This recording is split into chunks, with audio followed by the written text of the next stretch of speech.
Sa pinakadulong bahagi ng bayan ng Tutubigan, Samar, may isang maliit na baryong napapaligiran ng luntiang kabundukan, malinaw na batis, at malalawak na palayan. Tahimik ang pamumuhay ng mga tao roon. Karamihan ay magsasaka at mangingisda na umaasa lamang sa biyaya ng kalikasan upang maitawid ang bawat araw. Sa isang munting kubo na nakatayo sa gilid ng palayan ay naninirahan si Mang Isko. Isa siyang matandang magsasaka na kilala sa buong baryo bilang mabait, masipag at mapagkumbaba. Kahit 70 taong gulang na siya, hindi pa rin niya iniiwan ang kanyang bukirin. Araw-araw ay maaga siyang nagigising upang magtanim, maglinis ng damo at mag-alaga ng kanyang munting taniman. Wala nang asawa si Mang Isko. Matagal nang pumanaw ang kanyang kabiyak dahil sa karamdaman. Ang kanyang nag-iisang anak ay lumuwas ng Maynila. Maraming taon na ang nakararaan upang maghanap ng trabaho.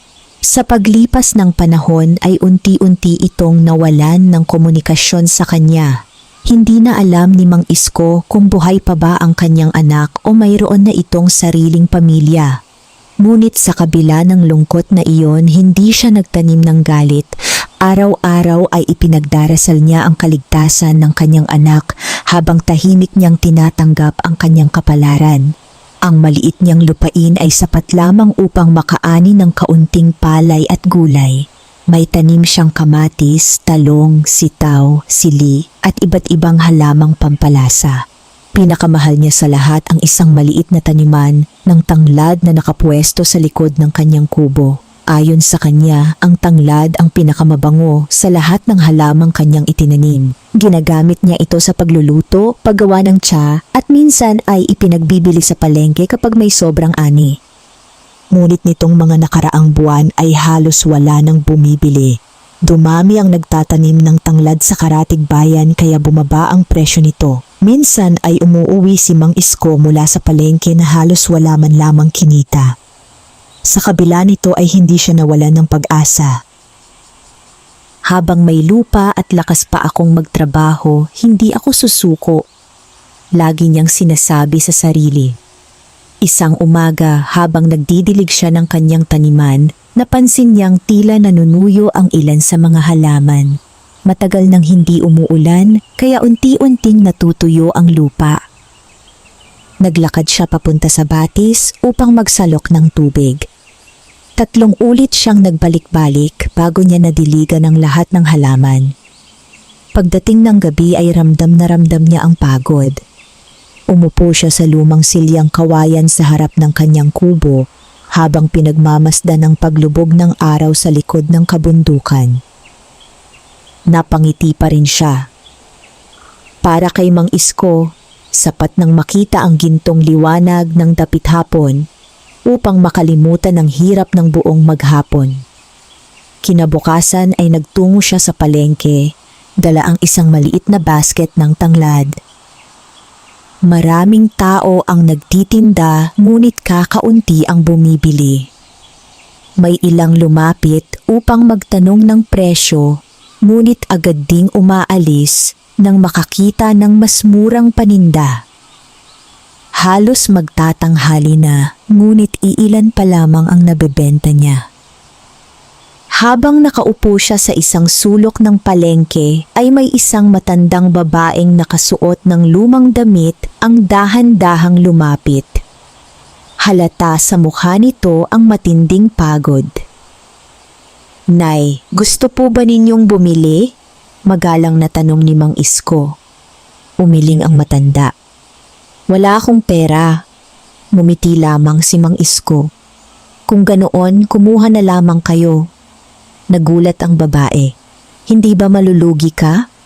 Mabuti nang may mapakinabangan kaysa mabulok lamang ang aking paninda." Kumuha ang matanda ng ilang tangkay ng tanglad. "Laking pasasalamat ko sa iyo." "Walang anuman po." Tumalikod ang babae ngunit ilang hakbang pa lamang ay muli itong lumingon. "Mabuti ang puso mo." Ngumiti si Mang Isko. Wala naman pong mawawala kung tutulong.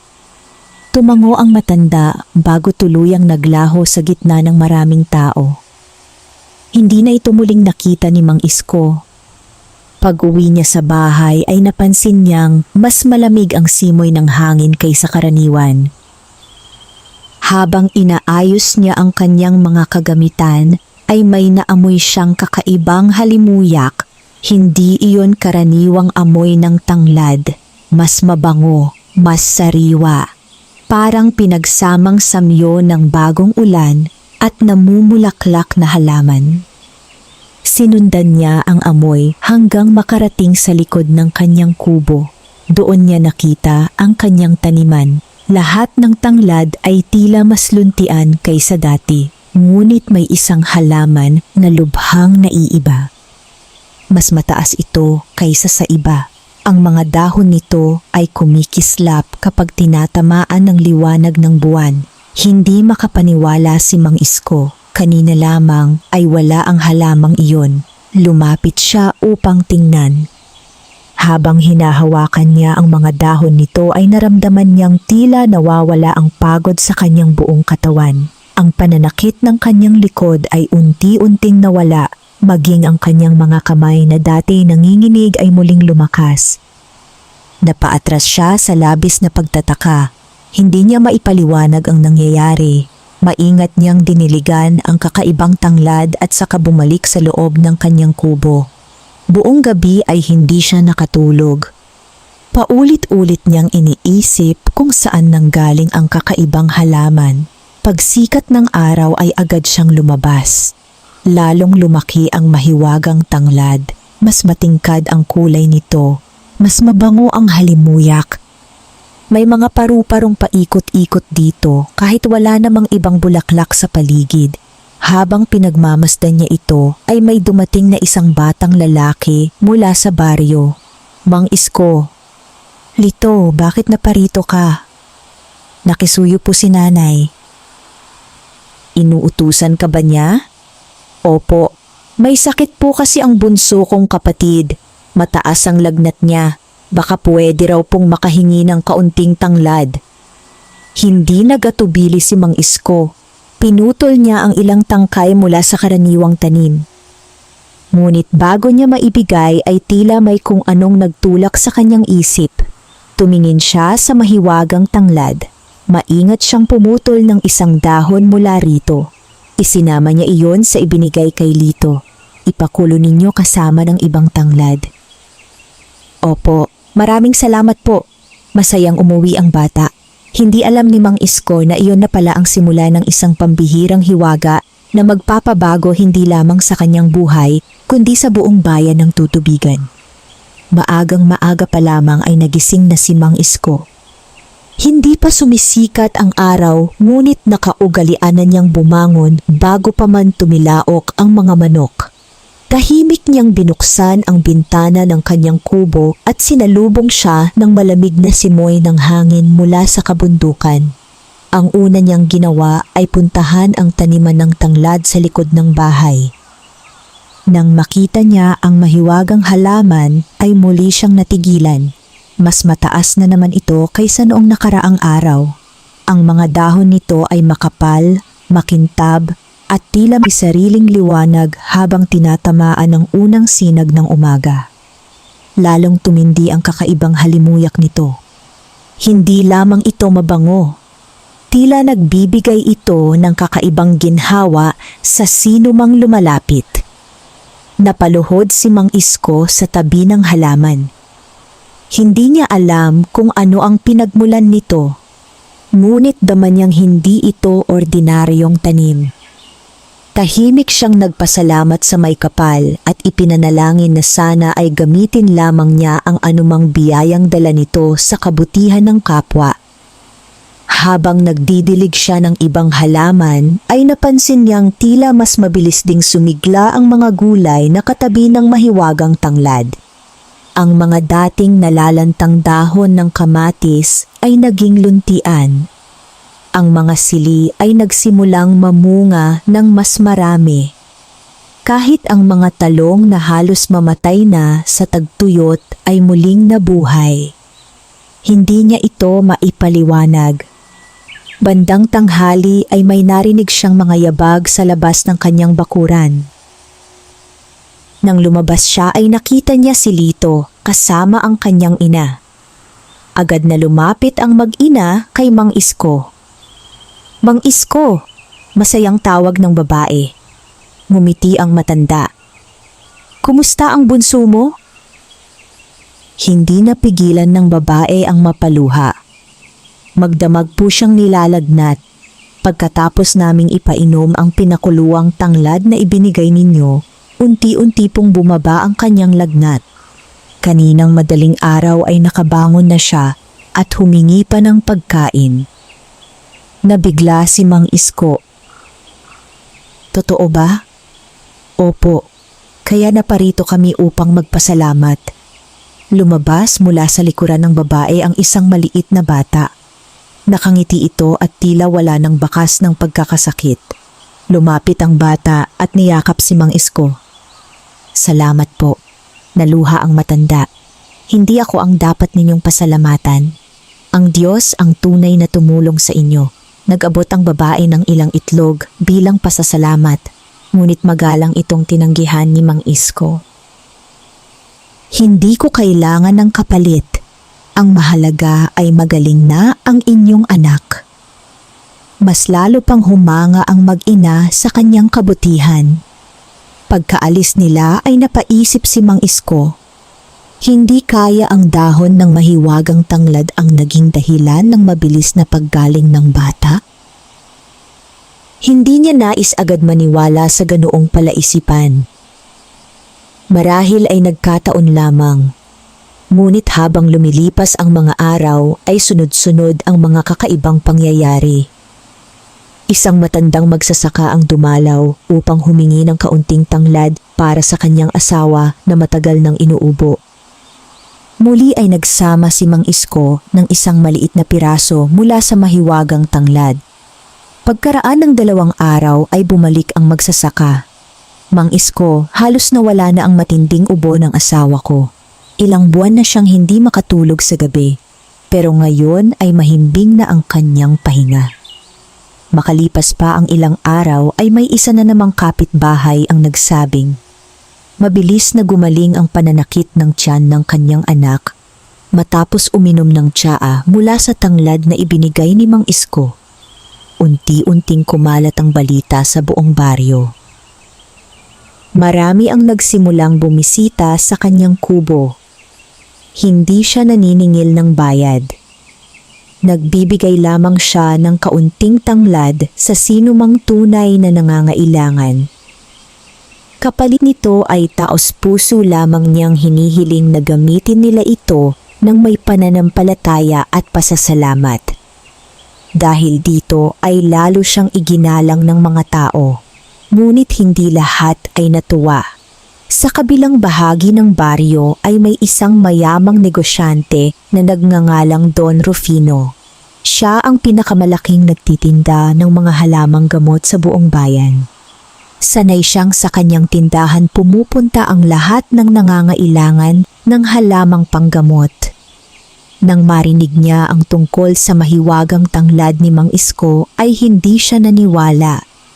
Ngunit nang mapansin niyang unti-unting nababawasan ang kanyang mga mamimili, nagsimula siyang mag-alala. Ipinatawag niya ang isa sa kanyang mga tauhan. "Alamin mo kung ano ang tunay na nangyayari sa kubo ni Mang Isko." "Opo, Don Rufino."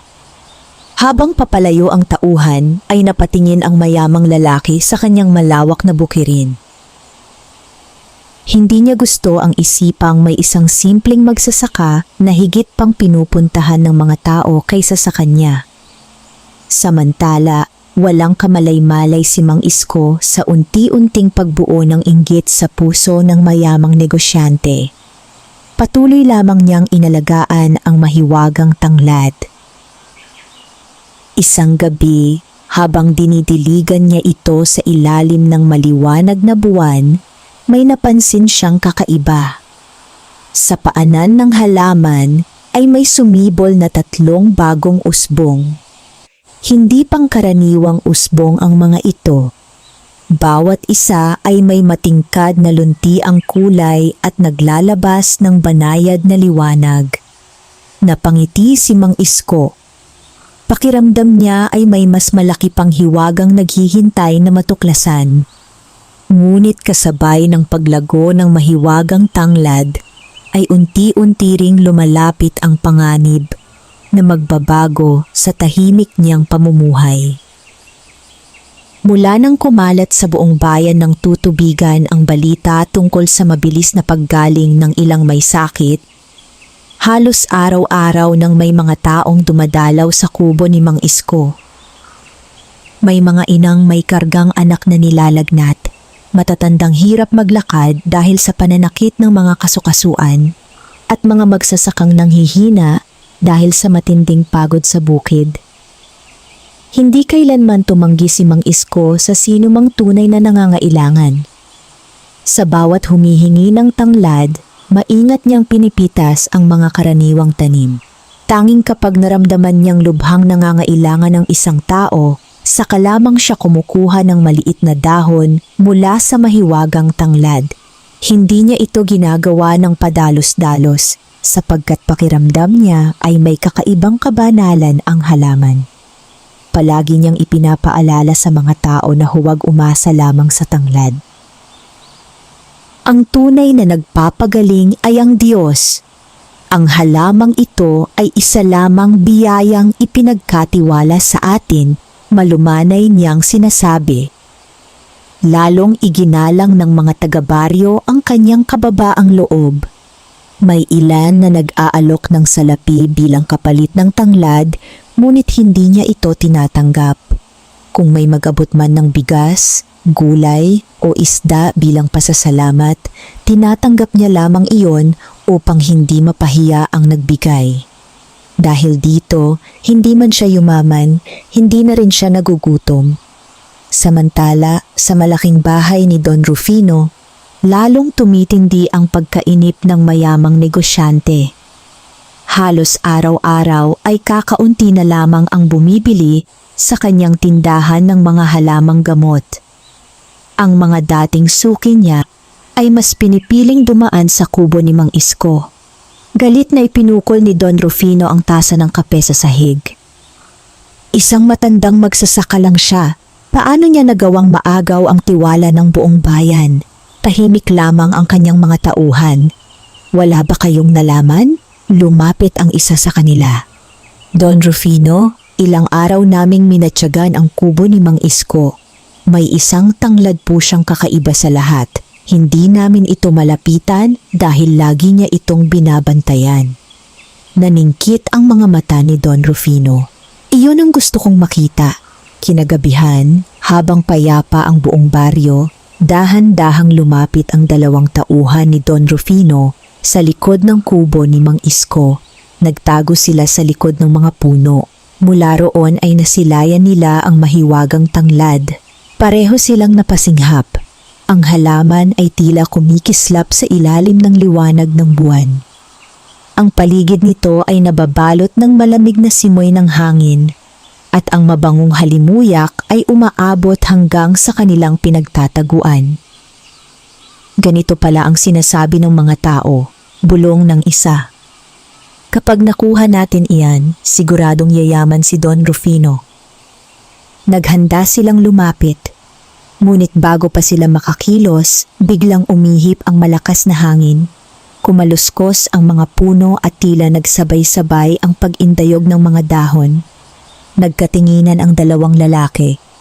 Hindi nila maipaliwanag ang kakaibang kaba na bumalot sa kanilang dibdib. Nang muli silang tumingin sa halaman, tila mas lalo itong nagliwanag. Natakot ang dalawa. Wala akong magandang pakiramdam. Umalis na tayo. Nagmamadali silang tumakbo palayo nang hindi man lamang nakapitas kahit isang dahon. Kinabukasan ay isinalaysay nila ang lahat kay Don Rufino. Ngunit hindi ito naniwala. Mga duwag kayo, isang halaman lang ang kinatakutan ninyo.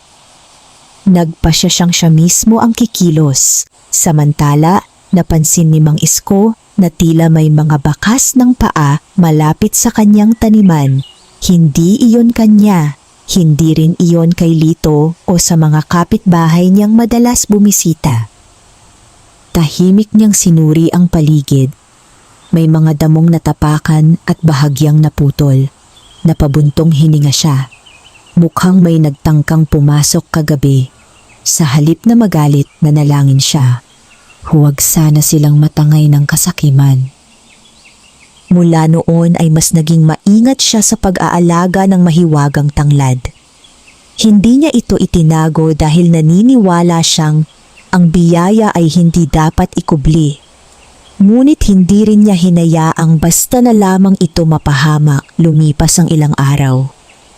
Patuloy ang pagdating ng mga taong humihingi ng tulong. Isang hapon ay may dumating na isang matandang babae na nakasuot ng lumang saya at may tungkod na kawayan. Pagkakita ni Mang Isko sa kanyang mukha ay tila may kung anong pamilyar. Ngunit hindi niya agad matandaan kung saan niya ito nakita. Ngumiti ang matanda. Naaalala mo pa ba ako? Napaisip si Mang Isko. Maya-maya ay bigla niyang naalala ang matandang babaeng binigyan niya ng libreng tanglad sa palengke ilang linggo na ang nakalipas. Kayo po, tumango ang matanda. Lagi kitang pinagmamasdan. Nagulat si Mang Isko. Hindi mo ipinagdamot ang biyayang nasa iyong kamay. Hindi ka rin nagpasilaw sa salapi, kaya patuloy kang pagpapalain. Bago pa makapagsalita si Mang Isko, ay marahang tumalikod ang matanda. Ilang hakbang lamang ang kanyang ginawa, ngunit nang kumurap si Mang Isko, wala na itong bakas. Tila naglaho na lamang ito sa manipis na hamog ng hapon. Napatingin siya sa paligid, walang ibang tao. Tanging ang banayad na halimuyak ng mahiwagang tanglad ang nanatili sa hangin. Sa sandaling iyon, lalo niyang natiyak na ang halamang kanyang inaalagaan ay may taglay na hiwagang higit pa sa kanyang naiisip. At sa kabilang dako ng baryo, naghahanda na si Don Rufino sa isang hakbang na maaaring magbago sa kapalaran nilang dalawa. Lumipas ang mga araw na lalong naging abala si Mang Isko sa pagtanggap sa mga taong humihingi ng tulong. Mula sa iba't ibang bahagi ng bayan ng Tutubigan ay may dumarating na mga magsasaka, mangingisda, matatanda at maging mga magulang na may kasamang may sakit na anak. Hindi nagbago ang kanyang ugali. Pareho pa rin ang kanyang simpleng pananamit, ang lumang salakot na halos kupas na ang kulay at ang kanyang mapagkumbabang ngiti sa bawat bisitang dumarating. Kung may sapat siyang tanglad, nagbibigay siya. Kung kulang naman ang kanyang ani, magalang niyang pinakikiusapan ng mga tao na bumalik kinabukasan. Hindi siya nangako ng himala. Palagi niyang sinasabi na ang tunay na kagalingan ay nagmumula sa Diyos at ang tanglad ay isa lamang biyayang dapat gamitin ng may paggalang. Dahil dito, lalo siyang minahal ng buong baryo. Marami na ring nagkusang tumulong sa kanya. May nagdadala ng bigas, may nag-iiwan ng sariwang gulay, may mga mangingisdang nagbibigay ng huling isda. Ang mga kabataang dating abala sa paglalaro ay kusang tumutulong sa paglilinis ng kanyang bakuran. Unti-unting naging masigla ang paligid ng kanyang kubo. Ngunit habang dumarami ang mga taong nagpapasalamat kay Mang Isko, lalo namang tumitindi ang inggit ni Don Rufino. Isang umaga ay nagpatawag siya ng pagpupulong sa kanyang mga tauhan. Hindi na pwedeng magpatuloy ito, malamig niyang wika. Don, ano po ang balak ninyo? Tanong ng isa. Hindi natin kukunin ang halaman sa pamamagitan ng dahas. Nagulat ang kanyang mga tauhan. Kung ganoon po, bilhin natin. Napangiti ang lahat. Alam nilang napakayaman ni Don Rufino. Naniniwala silang walang taong makatatanggi sa napakalaking halaga ng salapi. Kinahapunan ay nagtungo si Don Rufino sa kubo ni Mang Isko sakay ng kanyang karwaheng hinihila ng 2 kabayo. Napansin agad ng mga taga-baryo ang kanyang pagdating. Tahimik nilang pinagmamasdan ang mayamang negosyante habang bumababa ito sa karwahe. Lumabas si Mang Isko upang salubungin ang bisita. "Magandang hapon po," tumango si Don Rufino. "Ikaw ba si Mang Isko?" "Opo." "Narinig ko ang tungkol sa iyong tanglad." Ngumiti lamang si Mang Isko. "Isa lamang po itong simpleng halaman."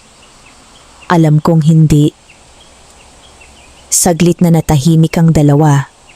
Pagkaraan ay inilabas ni Don Rufino ang isang maliit na supot na puno ng pilak na barya. "Iniaalok ko ito kapalit ng halaman." Hindi man lamang tumingin si Mang Isko sa supot. "Paumanhin po, ngunit hindi ko ito maipagbibili." Naningkit ang mga mata ni Don Rufino. Hindi pa sapat? Naglabas siya ng isa pang supot. Pagkatapos ay isa pa.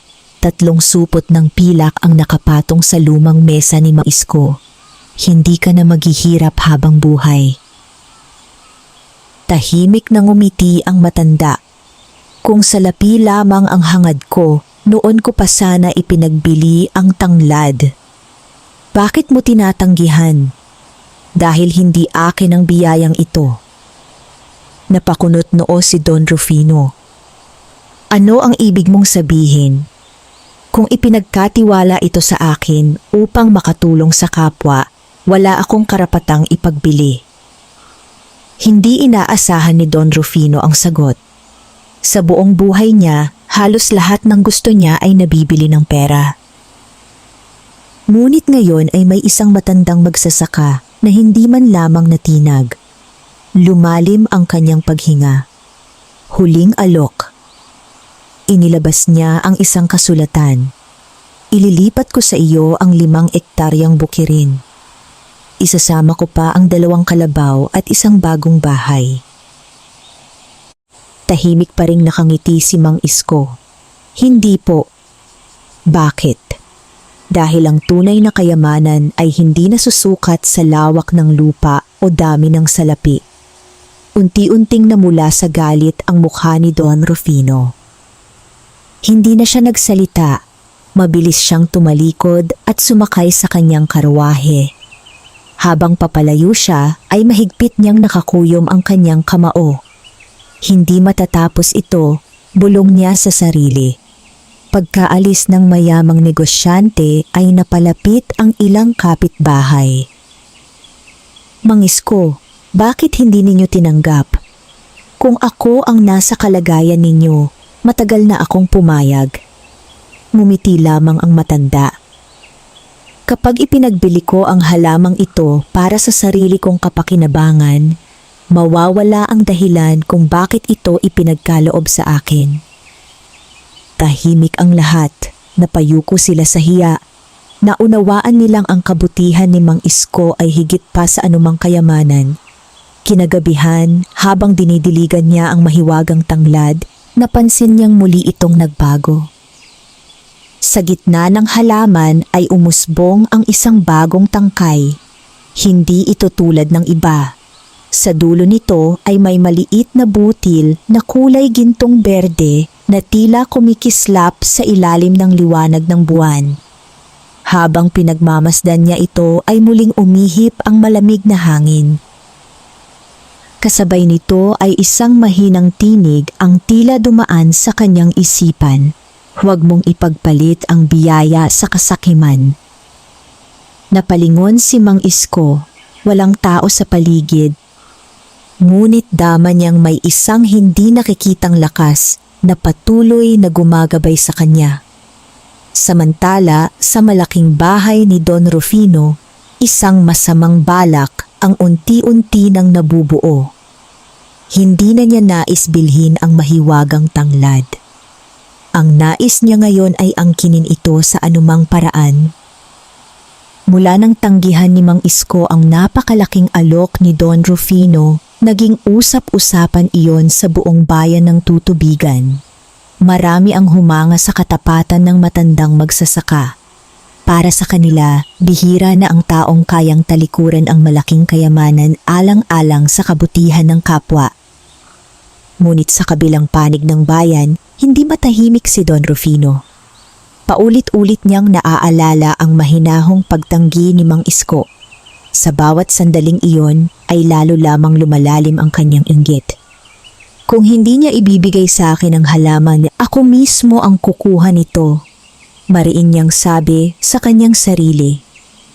Kinagabihan ay ipinatawag niya ang 4 niyang pinakamatapat na tauhan.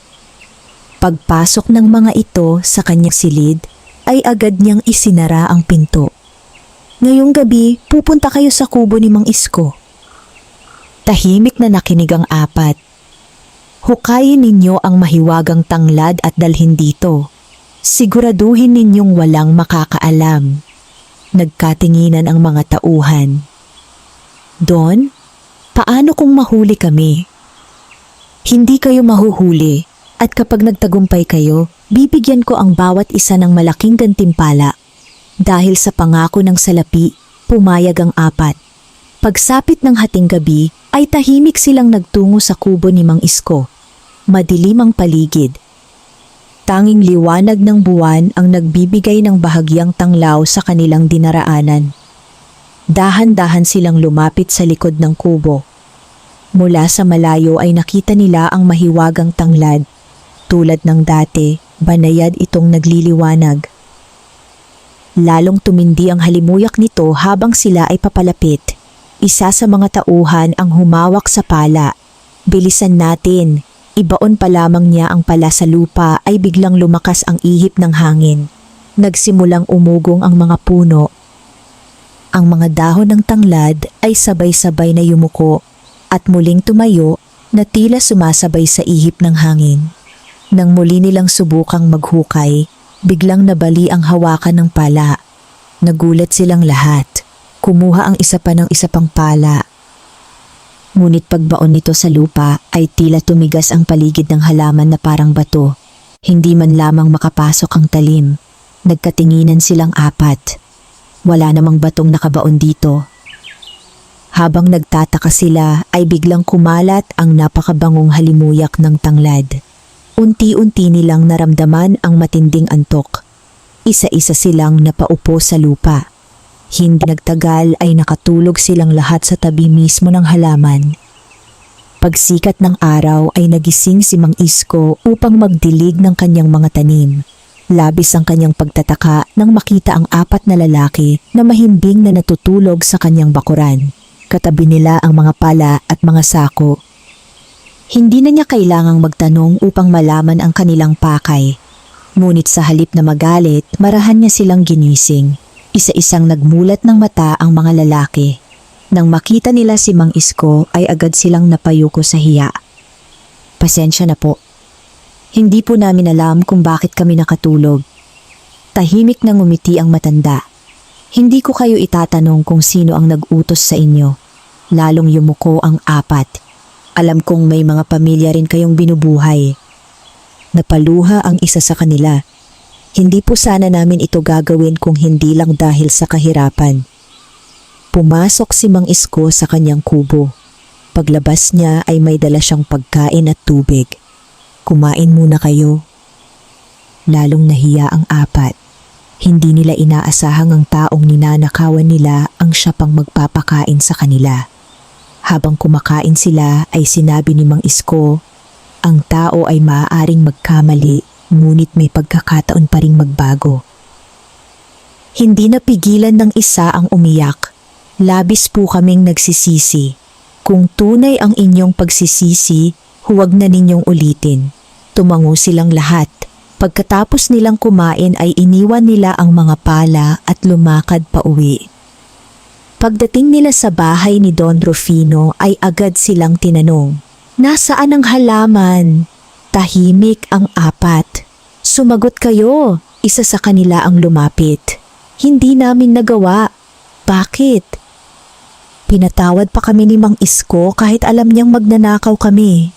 Napuno ng galit si Don Rufino. Mahihinang nilalang, ngunit hindi na nagsalita pa ang mga tauhan. Sa kanilang mga puso ay nagsimula ng mamayani ang hiya at paghanga kay Mang Isko. Samantala, ng gabing iyon, habang muling dinidiligan ni Mang Isko ang mahiwagang tanglad, may isang pambihirang pangyayari ang naganap. Sa unang pagkakataon, namukadkad ang isang maliit na bulaklak sa gitna ng halaman. Hindi ito puti o dilaw tulad ng karaniwang bulaklak. May kulay itong gintong luntian na kumikislap na parang mga bituin sa kalangitan. Kasabay ng pag-usbong nito ay kumalat ang napakabangong halimuyak sa buong bakuran. Napangiti si Mang Isko habang nakatingala sa langit. Pakiramdam niya ay may bagong biyayang paparating. Ngunit hindi niya alam na kasabay nito ay mas lalo pang tumitindi ang pagnanasa ni Don Rufino na mapasakamay ang mahiwagang tanglad kahit paisugal niya ang lahat ng kanyang kayamanan. Pagkaraan ng ilang linggo, dumating ang isang matinding tagtuyot sa bayan ng Tutubigan. Araw-araw ay matindi ang sikat ng araw. Ang dating umaagos na mga sapa ay unti-unting natuyo at ang mga palayan ay nagsimulang magbitak-bitak. Nag-aalala ang mga magsasaka. Ang mga bagong tanim na palay ay unti-unting nalalanta.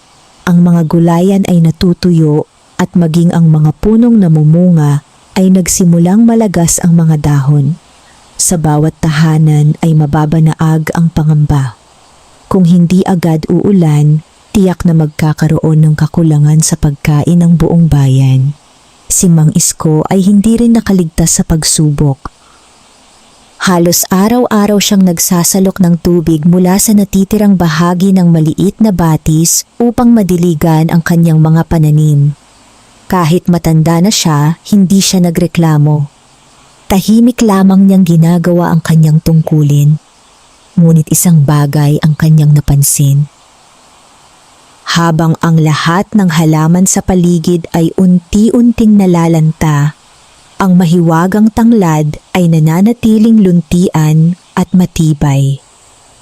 Hindi ito natutuyo kahit hindi gaanong nadidiligan. Higit pa roon, tila lalo pa itong lumalago sa gitna ng matinding init. Nagtaka si Mang Isko. Lumuhod siya sa tabi ng halaman at napansing malamig pa rin ang lupa sa paligid nito. Hinawakan niya ang lupa. Basa ito. Samantalang ang ibang bahagi ng kanyang taniman ay tuyong-tuyo. Hindi niya maipaliwanag ang kanyang nakita. Kinabukasan ay dumating ang ilang magsasaka upang humingi ng payo. Mang Isko, sabi ng isa, halos wala nang natitirang buhay sa aming mga tanim. Ano kaya ang maaari naming gawin? Napatingin si Mang Isko sa kanyang mahiwagang tanglad. May naisip siyang subukan. Maingat siyang pumutol ng ilang tuyong dahon na kusang nalaglag mula sa mahiwagang tanglad. Hindi niya sinira ang halaman. Pagkatapos ay ibinabad niya ang mga ito sa isang malaking tapayan ng malinis na tubig. Kinabukasan ay ipinamahagi niya ang tubig sa ilang magsasakang lubhang nangangailangan. Huwag ninyo itong aksayahin, sabi niya. Iwisik lamang ninyo sa inyong mga pananim at ipagdasal nating bumalik ang sigla ng ating mga bukirin. Nagpasalamat ang mga magsasaka. Hindi sila umasa sa himala. Ngunit wala na rin silang ibang magawa kundi sumubok. Makalipas ang 3 araw ay nagulat ang buong baryo. Ang mga bukiring dinilig ng tubig mula sa tanglad ang unang muling naging luntian. Unti-unting bumalik ang sigla ng mapalay. Ang mga gulay ay muling nagsimulang mamulaklak at mamunga. Hindi man ganap na nawala ang tagtuyot, nagkaroon ng pag-asa ang mga tao. Muling kumalat ang balita tungkol kay Mang Isko. Maging ang mga tao mula sa kalapit na mga baryo ay nagsimulang dumating upang humingi ng tulong. ngunit nanatiling mapagpakumbaba ang matanda. "Huwag ninyo akong purihin," lagi niyang sinasabi. "Magpasalamat tayo sa Diyos na hindi tayo pinababayaan." Samantala, mula sa kanyang malaking bahay ay pinagmamasdan ni Don Rufino ang pagdagsa ng mga tao sa kubo ni Mang Isko. Hindi na lamang inggit ang kanyang nararamdaman. Unti-unti na itong napalitan ng matinding galit. Dahil sa matandang iyon, nawawala ang paggalang ng mga tao sa akin. Ipinatawag niya ang kanyang katiwalang si Bruno. "Kung hindi natin makukuha ang tanglad, sisirain natin ito." Nagulat si Bruno. "Don, hindi po ba masyadong mabigat iyon?" "Wala akong pakialam." Tahimik na napayuko si Bruno. Alam niyang mali ang balak ng kanyang amo, ngunit wala siyang lakas ng loob upang sumuway. Nang gabing iyon ay muling nagtungo si Bruno sa kubo ni Mang Isko. Ngunit hindi dala ang pala. May dala siyang isang sisidlan ng kemikal na ginagamit upang matuyo ang mga damo. Palihim siyang lumapit sa mahiwagang tanglad. Nanginginig ang kanyang mga kamay habang unti-unti niyang ibinubuhos ang laman ng sisidlan sa paligid ng halaman. Pagkatapos ay dali-dali siyang umalis. Pagsikat ng araw ay agad na nagtungo si Mang Isko sa kanyang taniman. Napansin niyang may kakaibang amoy ang lupa. Nang makita niya ang sisidlang naiwan sa damuhan ay agad niyang naunawaan ang nangyari. Nalungkot siya. Hindi dahil sa takot na mamatay ang halaman, kundi dahil may taong umabot na sa puntong handang manira dahil lamang sa kasakiman. Lumuhod siya sa tabi ng mahiwagang tanglad at taimtim na nanalangin. Ilang sandali ang lumipas. Unti-unting umihip ang malamig na hangin. Pagkatapos ay isang kamanghamanghang pangyayari ang kanyang nasaksihan. Ang mga dahon ng mahiwagang tanglad ay bahagyang yumuko. Maya-maya ay bumalik ang kanilang sigla. Ang lupang nalagyan ng kemikal ay unti-unting luminis at muling naging mamasa-masa na tila hinugasan ng isang hindi nakikitang ulan. Napaluha si Mang Isko. Hindi siya nagsalita. Tahimik lamang siyang nagpasalamat. Sa kabilang dako ng bayan, naghihintay si Don Rufino ng balita. Ngunit nang dumating si Bruno, bakas sa mukha nito ang takot. "Don, hindi po nasira ang halaman." Nanlaki ang mga mata ni Don Rufino. "Ano? Mas lalo pa po itong naging malusog." Napaupo si Don Rufino sa matinding pagkabigla. Sa unang pagkakataon sa kanyang buhay, naramdaman niyang may kapangyarihang hindi kayang daigin ng salapi, pananakot o kasamaan. Lumipas ang ilang araw matapos mabigo ang balak ni Don Rufino na sirain ang mahiwagang tanglad. Patuloy pa ring nananalasa ang tagtuyot sa ilang bahagi ng Samar. Ngunit ang mga bukirin sa paligid ng kubo ni Mang Isko ay nananatiling luntian at may buhay. Dahil dito, lalo pang dumami ang mga taong dumadayo sa kanyang tahanan. May mga nagmumula pa sa malalayong baryo. Ang iba ay naglalakad ng ilang oras upang makahingi ng kaunting tanglad o kahit payo lamang mula sa matandang magsasaka. Tinanggap silang lahat ni Mang Isko nang may kababaang loob. Hindi siya namimili ng tutulungan. Mayaman man o mahirap, pareho ang kanyang pagtrato. Isang maulap na hapon, habang naglilinis siya ng bakuran, may isang matandang babaeng nakasuot ng puting damit ang muling dumating. Agad siyang nakilala ni Mang Isko. Ito rin ang matandang binigyan niya ng libreng tanglad sa palengke at ang babaeng misteryosong naglalaho sa tuwing aalis. Magalang siyang yumuko. "Maligayang pagdating po." Ngumiti ang matanda. "Nakikita kong hindi ka pa rin nagbabago." "Wala naman po akong dahilan upang magbago." Tahimik silang naupo sa ilalim ng isang punong mangga. Ilang sandali silang hindi nagsalita. Pagkatapos ay nagsalita ang matanda. Mang Isko, alam mo ba kung bakit ikaw ang napili? Umiling ang matanda. Hindi ko po alam. Marami ang dumaan sa pagsubok. Tahimik na nakinig si Mang Isko. May mga mayayamang pinili ang kayamanan. May mga makapangyarihang pinili ang kasakiman. Ngunit ikaw, kahit wala kang halos maipakain sa sarili noon, nagawa mong magbigay sa isang estranghero. Naalala ni Mang Isko ang araw sa palengke. Hindi niya inakalang magiging mahalaga ang simpleng pagtulong na iyon. Minsan, pagpapatuloy ng matanda, ang pinakamaliit na kabutihan ang nagbubukas ng pinakamalaking biyaya. Napayuko si Mang Isko. Hindi ko po iyon ginawa upang may kapalit. At iyan ang dahilan kung bakit ka pinagkatiwalaan. Tahimik ang paligid, maging ang hangin ay tila huminto upang pakinggan ang kanilang pag-uusap. Maya-maya ay tumayo ang matanda. Lumapit siya sa mahiwagang tanglad. Marahan niyang hinaplos ang mga dahon nito. Biglang kumalat ang napakabangong halimuyak sa buong bakuran. Unti-unting nagliwanag ang halaman. Napaatras si Mang Isko sa kanyang nasaksihan. Paglingon niya sa matanda ay tila iba na ang anyo nito. Ang dati nitong kulubot na mukha ay tila nagniningning sa ilalim ng liwanag ng hapon. Ang kanyang mga mata ay puno ng kapayapaan. Mang Isko, malumanay niyang sabi, ang halamang ito ay hindi lamang para sa pagpapagaling. Nagulat ang matanda, kundi para sa pagkakaisa ng mga tao.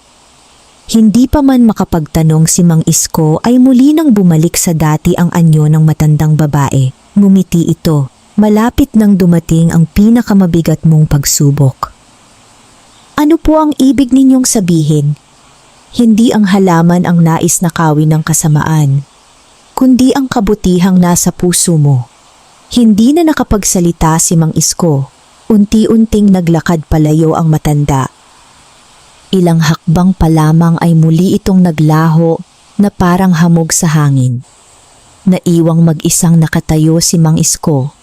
Habang iniisip niya ang mga sinabi ng matanda, isang lalaki ang mabilis na tumatakbo papunta sa kanyang kubo. Hingal na hingal ito.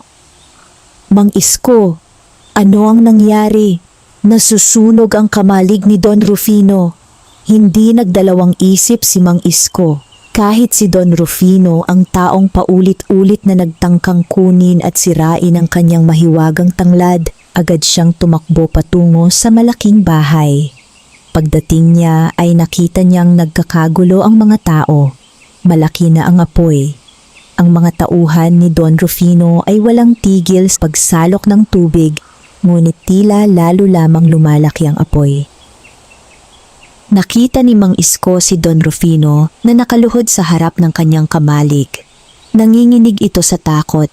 Nasa loob pa pala ang malaking bahagi ng ani na inipon niya sa loob ng maraming buwan. Kung tuluyang masusunog ang kamalig, mawawala ang lahat ng kanyang kabuhayan. Lumapit si Mang Isko. Huwag kayong mawalan ng pag-asa.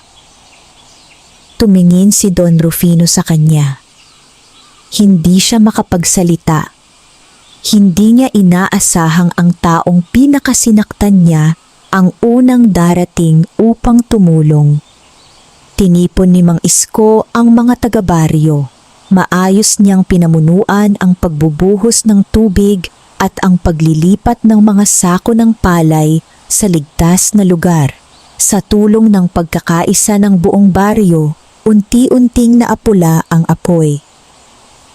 Maraming bahagi ng kamalig ang nasunog, ngunit ang malaking bahagi ng ani ay nailigtas. Tahimik na lumapit si Don Rufino kay Mang Isko. Hindi niya maitaas ang kanyang tingin. Sa unang pagkakataon, nakaramdam siya ng matinding hiya sa taong paulit-ulit niyang ginawa ng masama. At si Mang Isko ay ngumiti lamang na para bang walang nangyaring alitan sa pagitan nila. Hindi pa alam ni Don Rufino na ang kabutihang ipinakita ng matandang magsasaka ang magiging simula ng malaking pagbabago sa kanyang puso. Matapos ang sunog sa kanyang kamalig, ilang araw na hindi mapakali si Don Rufino. Kahit na iligtas ang malaking bahagi ng kanyang ani, hindi mawala sa kanyang isip ang ginawa ni Mang Isko. Sa bawat pagkakataong naaalala niya ang matandang magsasaka, lalo siyang nahihiya. Paulit-ulit niyang tinanong ang sarili, bakit niya ako tinulungan?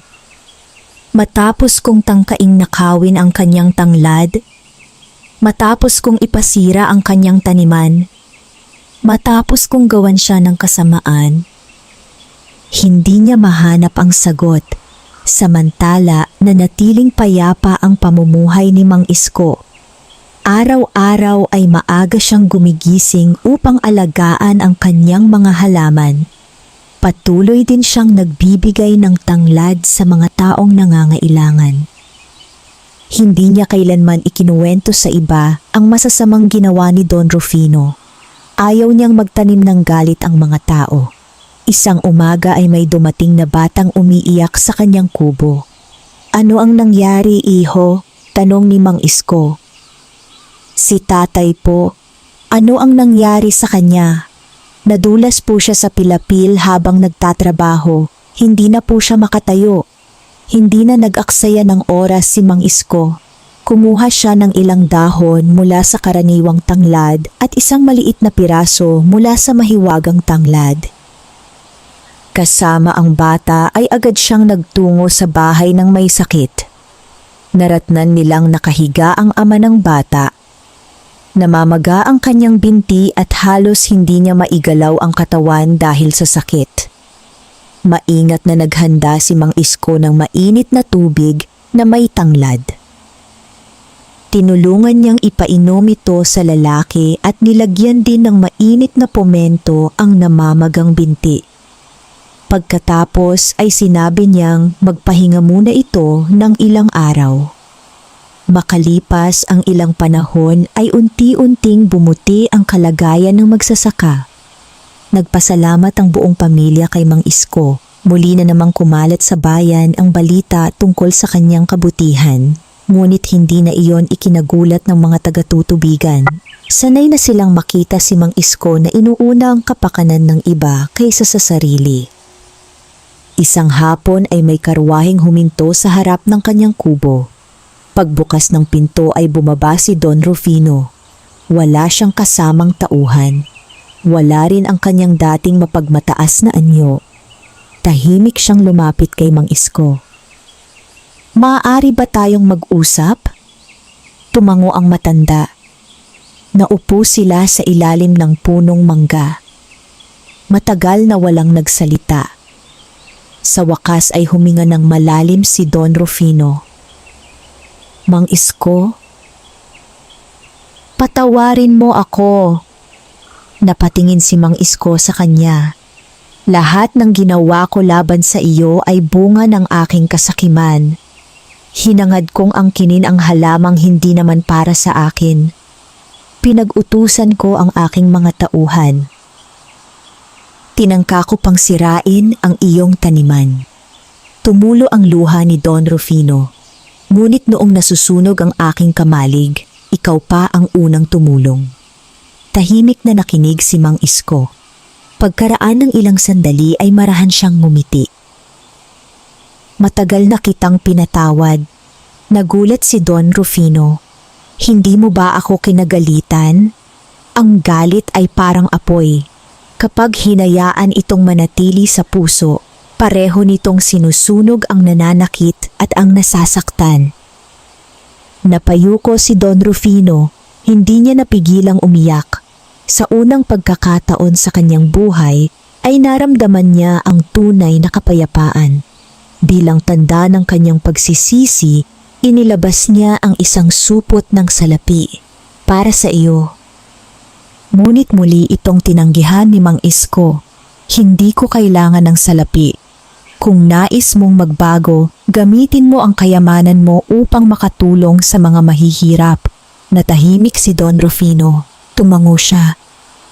Ipinapangako ko, mula noon ay nagsimula siyang mamahagi ng mga binhi sa mga magsasakang walang maitanim. Nagbigay rin siya ng mga kagamitan sa mga mangingisdang walang bangka. Unti-unti siyang nagbago. Hindi na dahil gusto niyang purihin ng mga tao, kundi dahil nais niyang itama ang mga pagkakamaling nagawa niya. Nang gabing iyon, habang dinidiligan ni Mang Isko ang mahiwagang tanglad, napansin niyang namukadkad ang lahat ng mga bulaklak nito. Ang gintong liwanag ng mga bulaklak ay kumalat sa buong bakuran. Kasabay nito ay dumating ang banayad na hangin na tila nagdadala ng bagong pag-asa. Napangiti si Mang Isko. Alam niyang may malaking dahilan kung bakit nangyari ang lahat.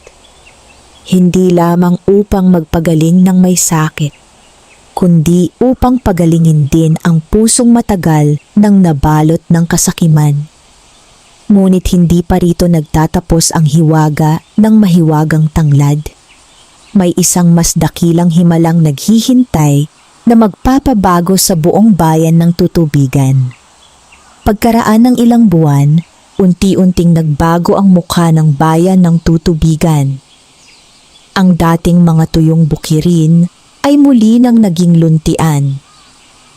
Ang mga magsasaka ay masayang nag-aani ng palay, gulay at mga prutas. Ang mga mangingisda naman ay muling nakababalik sa dagat na may pag-asang makapag-uuwi ng masaganang huli. Hindi na lamang ang mahiwagang tanglad ang pinag-uusapan ng mga tao. Mas madalas nilang pag-usapan ang kabutihang natutuhan nila mula kay Mang Isko. Marami ang nagsimulang magtulungan. Kapag may nasisirang bahay, sama-samang inaayos ng magkakapitbahay. Kapag may sakit, hindi na ito iniiwan ng kanyang mga kababayan. Kapag may kulang sa pagkain, kusang nag-aambagan ang bawat pamilya. Unti-unting naging mas matatag ang samahan ng buong bayan. Si Don Rufino ay lubos ding nagbago. Hindi na siya ang dating mapagmataas na mayamang negosyante. Araw-araw ay naglilibot siya sa baryo upang alamin kung sino ang nangangailangan ng tulong. Nagpatayo siya ng isang maliit na imbakan ng binhi upang makahiram ang mga magsasaka sa panahon ng pagtatanim. Nagpagawa rin siya ng balon upang hindi na mahirapang magsalok ng tubig ang mga taga-baryo tuwing tag-init. Hindi na siya naghihintay ng kapalit. Ang dati niyang kasakiman ay napalitan ng malasakit sa kapwa. Minsan ay nagtungo siya sa kubo ni Mang Isko. Naupo silang dalawa sa ilalim ng punong mangga habang pinagmamasdan ang mga batang naglalaro sa malawak na bukirin. Mang Isko, sabi ni Don Rufino, kung hindi dahil sa iyo, marahil ay habang buhay pa rin akong magiging alipin ng aking kasakiman. Ngumiti ang matanda. Ang tao ay laging may pagkakataong magbago. Hindi pa huli ang lahat hanggat marunong tayong magsisi. Tahimik na tumango si Don Rufino. Sa mga sumunod na linggo ay lalo pang dumami ang mga taong bumibisita sa kubo ni Mang Isko. Ngunit napansin ng matanda ang isang kakaibang pagbabago. Unti-unti nang humihina ang liwanag ng mahiwagang tanglad. Hindi na ito kasing kinang ng dati. Hindi na rin kasing bangong kumakalat ang halimuyak nito. Hindi siya nabahala, sa halip ay napangiti siya. Pakiramdam niya ay may dahilan ang unti-unting pagbabagong iyon. Isang gabi, habang maliwanag ang buwan, muling dumating ang misteryosong matandang babae. Tahimik siyang lumapit sa mahiwagang tanglad. Mang Isko, malumanay niyang wika, natupad na ang layunin ng halamang ito. Napatingin ang matanda sa kanya. Hindi ko po lubos na nauunawaan. Ang tunay na hiwaga ay hindi ang kakayahan nitong magpagaling, kundi ang pagbabagong naidulot nito sa puso ng mga tao. Tahimik na nakinig si Mang Isko. Tinuruan nito ang inyong bayan na magmahalan, magpatawad at magtulungan. Tumango ang matanda. Ngayon ay nauunawaan na niya. Hindi pala ang halaman ang pinakamahalagang biyaya, kundi ang kabutihang sumibol sa puso ng bawat tao. Ngumiti ang matandang babae. Malapit nang matapos ang aking pagbabantay. Hindi pa man makapagtanong si Mang Isko ay muli na itong naglaho sa malamig na hangin. Naiwang mag-isang nakatayo ang matanda sa tabi ng mahiwagang tanglad. Tumingala siya sa kalangitan. Tahimik siyang nagpasalamat sa lahat ng biyayang kanyang natanggap. Hindi niya alam kung ano ang mangyayari sa susunod na araw. Ngunit anuman iyon, handa niya itong tanggapin ng may buong pananampalataya. At sa pagsikat ng bagong umaga, isang pambihirang pangyayari ang naghihintay na tuluyang magbabago sa kapalaran ng mahiwagang tanglad at ng buong bayan ng Tutubigan. Dumating ang umaga na tila mas maliwanag kaysa sa mga nagdaang araw. Ang malamig na simoy ng hangin ay dahan-dahang dumaan sa buong bayan ng Tutubigan at ang mga ibon ay nagsimulang lumipad sa ibabaw ng mga luntiang palayan. Maagang nagising si Mang Isko. Tulad ng kanyang nakagawian, agad siyang nagtungo sa likod ng kanyang kubo upang silipin ang mahiwagang tanglad. Ngunit pagdating niya roon ay napahinto siya. Ang halamang matagal niyang inalagaan ay hindi na nagliliwanag. Ang mga gintong bulaklak nito ay unti-unti nang nalaglag sa lupa. Ang dating makintab na mga dahon ay naging karaniwan na lamang ang kulay. Tahimik na lumuhod si Mang Isko sa tabi nito. Hindi siya nalungkot. Sa halip ay nakaramdam siya ng kapayapaan. Alam niyang natupad na ng mahiwagang tanglad ang layunin nito. Habang pinagmamasdan niya ang halaman, napansin niyang sa paligid nito ay may daan-daang maliliit na butil na nakakalat sa lupa. Maingat niyang pinulot ang isa. Mukha itong ordinaryong binhi, ngunit may banayad na halimuyak na kahawig ng unang araw na nakita niya ang mahiwagang tanglad. Hindi nagtagal ay dumating si Lito na ngayon ay isa ng masipag na binatang tumutulong sa kanyang pamilya. Mang Isko, napansin ko pong iba na ang tanglad. Ngumiti ang matanda. Nagtapos na ang kanyang tungkulin. Nagtipon ang mga taga-baryo nang mabalitaan ang nangyari. Isa-isang dumating ang mga magsasaka, mangingisda, kabataan at matatanda. Kasama rin nilang dumating si Don Rufino. Tahimik ang lahat habang nakatingin sa halaman. Maya-maya ay nagsalita si Mang Isko. Mga kaibigan, ang halamang ito ang naging daan upang matutuhan nating magmahalan at magtulungan. Hindi ito dapat angkinin ng iisang tao. Ipinakita niya ang mga butil na kanyang napulot. Ito ang magiging pamana ng mahiwagang tanglad. Isa-isa niyang ipinamahagi ang mga binhi sa bawat pamilyang naroon. Huwag ninyo itong itanim para yumaman. Itanim ninyo ito bilang paalala na ang kabutihan ay dapat ibinabahagi. Tahimik na tumango ang lahat. Marami ang napaluha. Maging si Don Rufino ay hindi napigilang maiyak. Lumapit siya kay Mang Isko. Salamat sa lahat ng itinuro mo sa amin. Ngumiti ang matanda. Hindi ako ang nagturo. Ang tunay na guro ay ang kabutihang pinili nating isabuhay. Lumipas ang mga buwan. Sa iba't ibang bahagi ng Tutubigan ay tumubo ang mga tanglad na nagmula sa mga binhing ipinamahagi ni Mang Isko. Hindi na sila naglalabas ng gintong liwanag. Hindi rin sila nagtataglay ng mga himalang tulad ng unang halaman. Ngunit sa tuwing nagtitipon ang mga tao upang magtanim, mag-ani o tumulong sa isang nangangailangan, tila mas mabango ang simoy ng hangin sa paligid ng mga tanim na iyon. Unti-unting naging kilala ang Tutubigan bilang isang bayang nagkakaisa. Maraming dayo ang nagtatanong kung ano ang lihim ng kanilang masayang pamumuhay. Ngunit iisa lamang ang sagot ng mga taga-baryo. Ang tunay na kayamanan ay hindi nasusukat sa dami ng salapi, nasa pusong marunong magmahal, magpatawad at tumulong sa kapwa.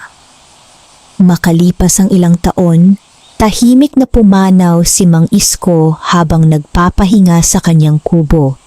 Hindi siya nag-iwan ng malaking kayamanan.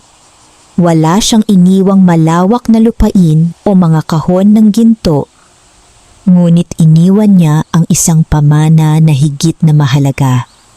Ang kanyang kabutihan, ang kanyang katapatan, at ang aral na ang biyayang ibinabahagi ay lalong dumarami. Bilang pag-alala sa kanya, nagtayo ang mga taga-tutubigan ng isang maliit na hardin sa gitna ng baryo. Sa gitna nito ay itinanim nila ang supling ng unang mahiwagang tanglad. Tuwing sasapit ang anihan, doon nagtitipon ang buong bayan upang magpasalamat sa mga biyayang kanilang tinanggap. Hindi nila ipinagdiriwang ang hiwaga ng halaman. Ipinagdiriwang nila ang hiwaga ng kabutihan na minsang namuhay sa puso ng isang payak na magsasaka. At sa bawat ihip ng hangin na dumaraan sa mga taniman ng tanglad, tila nananatili ang alaala ni Mang Isko, isang paalala na ang kabutihan, kapag taos puso at walang hinihinging kapalit, ay nagiging binhing patuloy na namumunga sa puso ng bawat tao, wakas.